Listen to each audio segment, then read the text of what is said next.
Process করে রান্না করে খেতে জানলে সবই খাওয়া যায়, আর খেতে না জানলে অনেক কিছুর স্বাদ থেকে, টেস্ট থেকে বঞ্চিত থাকতে হয়। আসসালামু আলাইকুম এভরিওয়ান, কেমন আছেন আপনারা সবাই? আমিও ভালো আছি আলহামদুলিল্লাহ।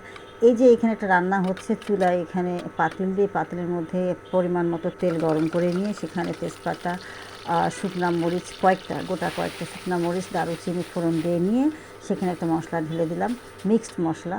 এই মশলাটার মধ্যে আছে কিছুটা আদা বাটা, রসুন বাটা, তারপর পরিমাণ মতো হলুদ, গুঁড়া মরিচ, জিরা বাটা, লবণ।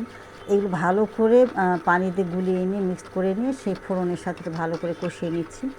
ভালো করে যে কোনো মশলা ভালো করে কষিয়ে নিলে সে তরকারিটার টেস্ট অনেক ভালো আসে। এই যে ভালো করে কষিয়ে নিয়ে এখানে যেটা দিচ্ছি, এটা কিন্তু আপনারা আন্দাজ করতে পারছেন কিনা জানি না, এটা হচ্ছে আলু। আলু সিদ্ধ করে নিয়ে সেটা, আলুর সাথে আছে অবশ্যই এখানে মুখি কচু। আমি যেটা করেছি, আমি আলু আর মুখি কচুটা ভালো করে সিদ্ধ করে নিয়ে একসাথে পেস্ট করে নিয়ে পানি দিয়ে গুলিয়ে নিয়ে সেটাকে নরম করে নিয়ে পাতলা করে নিয়ে এই যে এই মশলাটা, কষানো মশলাটার সাথে আমি আবার এটাকে কষিয়ে নিচ্ছি। তো এই খাবারটাকে আমাদের রংপুর এবং বগুড়া অঞ্চলে এটাকে বলে আলুঘাটি। আমাদের উত্তরবঙ্গের রংপুর বগুড়া অঞ্চলের এটা একটা ঐতিহ্যবাহী খাবার বা প্রসিদ্ধ খাবার। এই খাবারটা সাধারণত বিভিন্ন অনুষ্ঠানে, বড় বড় অনুষ্ঠানে বা দাওয়াতি অনুষ্ঠানে মেহমানদারি করা হয় এই খাবারটা দিয়ে। এটা ঐতিহ্যবাহী একটা খাবার। তো এই যে ভালো করে কষিয়ে নিলাম, ভালো করে কষিয়ে নিয়ে এখন সেটাতে আমি ঝোল দিলাম। তো আমাদের ওই অঞ্চলে অবশ্যই খাবারটা বেশ ভারী করে রান্না করে, ঘন করে রান্না করে। তো ঘন করে ভারী করে রান্নাটা আমার ভালো লাগে না, পাতলাটাই ভালো লাগে।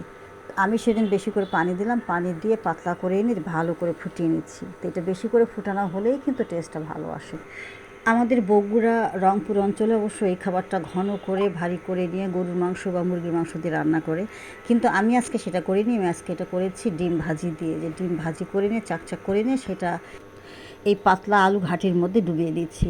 তো যাই হোক, এই পাতলা আলু ঘাটির মধ্যে ডুবিয়ে দেওয়ার পর এটা বেশ কিছুক্ষণ জাল করে নেব। তাতে ডিমের মধ্যে এই রসালো ভাবটা ঢুকে গেলে ডিমটা খুব তুলতুলে নরম হবে এবং খেতে খুব মজা হবে।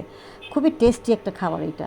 এই যে দেখুন, বলক এসেছে, ফুলে উঠেছে ডিমগুলো। তো এটা বেশ কিছুক্ষণ জাল দিয়ে নেওয়ার পর আমি এটার উপরে ভাজা জিরা গুঁড়া করে, সেই জিরার গুঁড়াটা এই যে তরকারির উপর ছিটিয়ে দিয়ে এটাকে আরেকটুখানি নেড়ে চেড়ে দিয়ে তরকারির সাথে মিক্সড করে নিয়ে আমি তরকারিটাকে ঢাকনা দিয়ে একটু দমে বসিয়ে রাখবো। তো তারপর আমার রান্না শেষ হয়ে যাবে।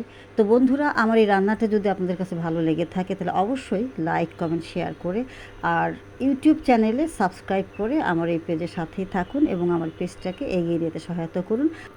আর হ্যাঁ, কারা কারা এই আলু ঘাটির তরকারি খেয়েছেন তারা অবশ্যই আমার এই পোস্টের কমেন্ট বক্সে এসে জানিয়ে যাবেন।